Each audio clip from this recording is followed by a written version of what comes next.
E vamos ao hotel onde a seleção brasileira está hospedada, chegando neste momento do treinamento. Taigor Jank, boa noite. Boa noite Sérgio, boa noite para quem está nos acompanhando aqui no Band Cidade. Você observa agora ao vivo na tela da Band o desembarque da seleção brasileira aqui no Hotel de Ville, que fica na zona norte de Porto Alegre, após essa tarde de treinamentos, atividades com o portão fechado no CT Presidente Luiz Carvalho. A imprensa não teve acesso a esse treinamento, tem acesso apenas agora à chegada dos jogadores. Você observa aí o Ederson, também o volante Arthur, o William descendo do ônibus exatamente agora, também o Thiago Silva, jogadores da seleção brasileira descendo do ônibus em direção ao hotel, na preparação para o jogo de quinta-feira contra um adversário que agora já está definido. A seleção brasileira enfrenta nas quartas de final da Copa América o Paraguai, que assistiu de camarote o empate entre Japão e Equador pelo placar de 1-1, esse empate que deu então a classificação para a seleção do Paraguai, que enfrenta o Brasil. Vai descer do ônibus agora, você vê aí o Militão, zagueiro da seleção brasileira, o Casemiro, daqui a pouquinho vai descer também o Everton Cebolinha, um dos destaques da seleção brasileira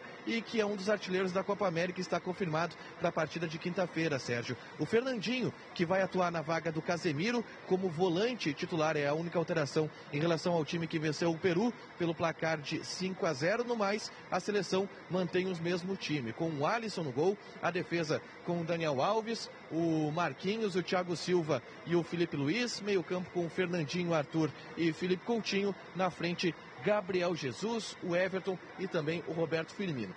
Desembarque da seleção brasileira aqui no hotel, já finalizado, seleção concentrada amanhã. Faz um treino de reconhecimento do gramado na Arena do Grêmio e depois tem entrevista coletiva do técnico Tite e também de algum jogador que vai falar sobre a estratégia de preparação para o confronto da próxima quinta-feira. Vou me posicionando aqui que o desembarque da seleção brasileira já acabou, Sérgio. A gente volta com você aí no estúdio. Seleção brasileira já no hotel após o treinamento de hoje à tarde com portões fechados lá no CT Presidente Luiz Carvalho. Tá certo, obrigado, Taigor. E mostramos ao vivo aqui a chegada da seleção brasileira no hotel onde está hospedada, na zona norte de Porto Alegre, depois de um dia de treinamentos, como nos informou o Taigor.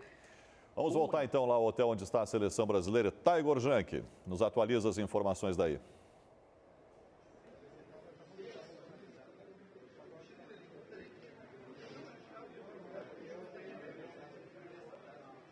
Agora sim, Sérgio, a gente fala aqui do Hotel de Ville, onde a seleção brasileira está concentrada. Vocês viram agora há pouco que os jogadores desembarcando, todo o elenco da seleção brasileira, que joga na próxima quinta-feira contra a seleção do Paraguai, 9h30 da noite, jogo que acontece na Arena do Grêmio. Seleção brasileira praticamente definida, Sérgio. A única dúvida que a gente tinha era a respeito do substituto do Casemiro. O Casemiro está suspenso pelo terceiro cartão amarelo e, de acordo com o técnico Tite, se o Fernandinho, volante, que joga no Manchester City atualmente, estivesse 100% recuperado de uma lesão que teve no joelho e que inclusive o tirou da partida contra o Peru, Fernandinho jogaria. A gente observou nos últimos treinamentos, principalmente o treinamento de ontem à tarde, que foi aberto no CT Presidente Luiz Carvalho, a presença do Fernandinho participando normalmente das atividades. Agora mesmo, na descida do ônibus, o nosso telespectador teve a oportunidade de ver o Fernandinho descendo e caminhando normalmente do ônibus. Então, o Fernandinho vai para o jogo formar o meio-campo ali ao lado de Arthur e Coutinho. Seleção brasileira definida para quinta-feira, Sérgio. Tá certo, obrigado pelas informações daí, Taigor.